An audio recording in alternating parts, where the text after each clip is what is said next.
Vicky Hamilton here, Aesthetic Vlog, where we talk about all things creative. Today we are with Diana Meyer. She is one of my personal management clients. She's a terrific singer, songwriter, performer, and blogger. So Diana, thanks so much for coming over today, and tell us how you got started. When I was really little, I was obsessed with the drums, and all I wanted to do was play the drums. And I asked my dad constantly, can I play the drums? Can I play the drums? But he wasn't too into the idea of having this really loud drum kit in our house somewhere. And after about 3 years, finally one day I walked into my bedroom and my mom said, you can't have a drum kit, but obviously you want to play music, so look under your bed. And I looked under my bed and there was an acoustic guitar, and I started playing that acoustic guitar in my room every day. So what's your muse? What inspires you? I grew up on punk rock music, and I loved it not only for the music, but for the attitude behind it. And as I grew older, I started to discover that it doesn't just take punk rock to be able to have that attitude. So I love people that are true to themselves, and they are who they are, and they get up and they sing with all their heart, or if they have something they want to write about, they aren't afraid to say it. So let's see, an example, like Alanis Morissette. I love Butch Walker, Pink. In my mind, she's punk rock to the core. She just does what she wants to do.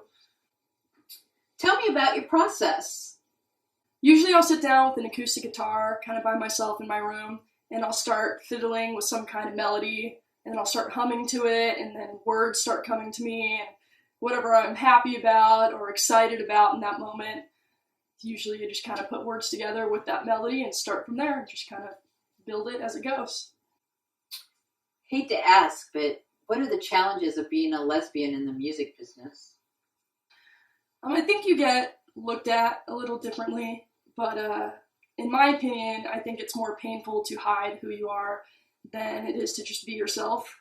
And I grew up in Orange County, California, and it was quite square. If you didn't go to college and get a job right away, then you were kind of looked at as failure, or if you stood outside of the box in any shape or form. I was in high school and I shaved my head and everybody thought I was this weirdo, when really they didn't have flat irons yet and my curly hair was a disaster.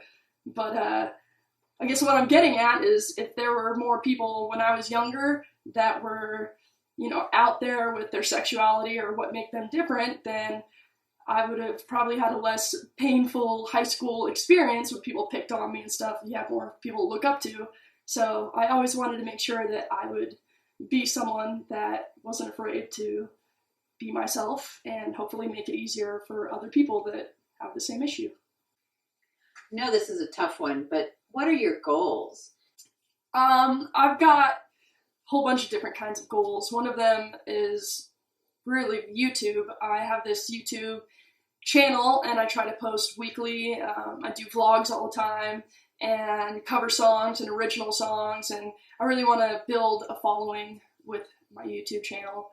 I also want to tour extensively. There's a lot of places in the world that I would love to see, and I've had options to go places before, but I've always told myself that I'm going to do this through music, so I want to travel the world while on tour and see it that way as opposed to seeing it on my own.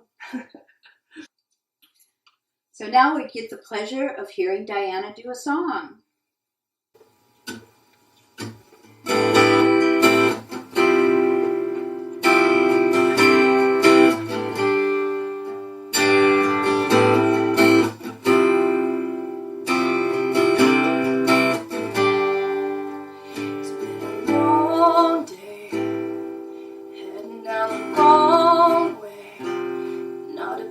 But I don't play.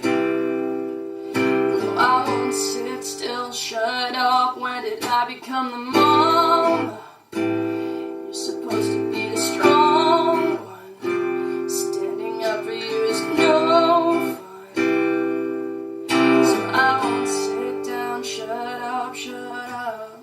I don't see that you're doing fine, sitting in your backyard drunk all wine, calling just to talk on a Friday night, see if I